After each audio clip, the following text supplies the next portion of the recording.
लेकिन हार के बाद कांग्रेसी खेमे में क्या चल रहा है यह जानना भी बड़ा जरूरी हो जाता है, क्योंकि राजस्थान में ऐसा लग रहा था कि अशोक गहलोत का जादू चल रहा है, लेकिन जब नतीजे आते हैं तो कांग्रेस चारों खाने चित।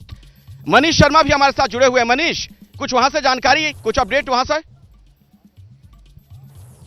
जैनेंद्र, मनीष में माफ कीजिएगा, आऊंगा आपके पास, लेकिन पहले मैं जैनेंद्र का रुख करना चाहूंगा। जैनेंद्र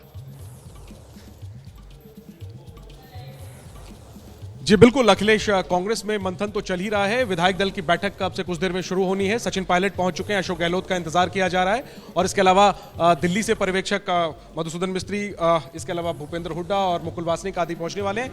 बातचीत करने के लिए मेरे साथ अशोक चांदना है। खेल मंत्री थे अशोक गहलोत सरकार में, 17 मंत्री हारे हैं अशोक गहलोत सरकार के, लेकिन कुछ मंत्री जो जीते उसमें चांदना जी भी हैं। बधाई आपको। और क्यों हार गई पार्टी, सरकार रिपीट क्यों नहीं हुई? नहीं, देखिए कुछ सीटें कम आई हैं, पार्टी हारी नहीं है, क्योंकि वोट शेयर तो 1-2% का ही फर्क है। पार्टी हारी नहीं है, पार्टी के काम हारे नहीं है, लोगों ने ठोक के वोट दिया। हमारे जिले में एक भी सीट बीजेपी की नहीं आई। झुंझुनू, सीकर, चूरू जैसे जिलों में जहाँ हाईली एजुकेटेड डिस्ट्रिक्ट्स हैं, वहाँ पर 70-80% सीटें। ये कह रहे हैं कि जहाँ बीजेपी जीती वहाँ शिक्षा का ग्राफ का अर्थ आप कुछ भी निकालें। मैंने वो जिले हाईली एजुकेटेड हैं, दूसरे जिलों के ऊपर मैंने कोई कमेंट नहीं किया। आप उसकी कुछ भी धारणा बना सकते हैं, पेश कर सकते हैं, मुझे कोई आपत्ति नहीं है। मुझे लगता है, देखिए 10 से 15 सीटें ऐसी रही हमारी जो 300 वोट से, 400 वोट से, 800 वोट से, 1500 से, 2000 से कम 10 से 15 सीटें ऐसी जो 2000-2500 वोट के अंदर रही। तो अब जिनके 1 लाख वोट आ गए उसके 500 क्यों नहीं आए?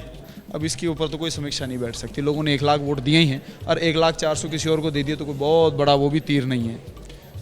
ये इस नतीजे से संतुष्ट हैं क्या? आपकी बातों से ऐसा लग रहा है। पूरी बात सुनिए, अब फिर वही वाली बात है। अगर आप मेरी बात नहीं सुनना चाहते हैं, 10 से 15 सीटें ऐसी हैं जहां पर निर्दलीय खड़े होने से थोड़े से समीकरण बिगड़ गए। राजस्थान में बहुत बड़ा पॉलिटिक्स में नंबर 1 होता है जातिगत समीकरण।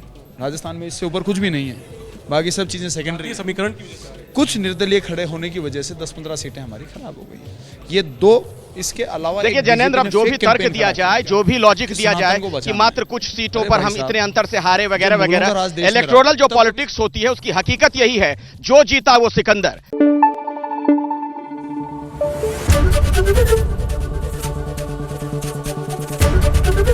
एबीपी न्यूज आपको रखे आगे।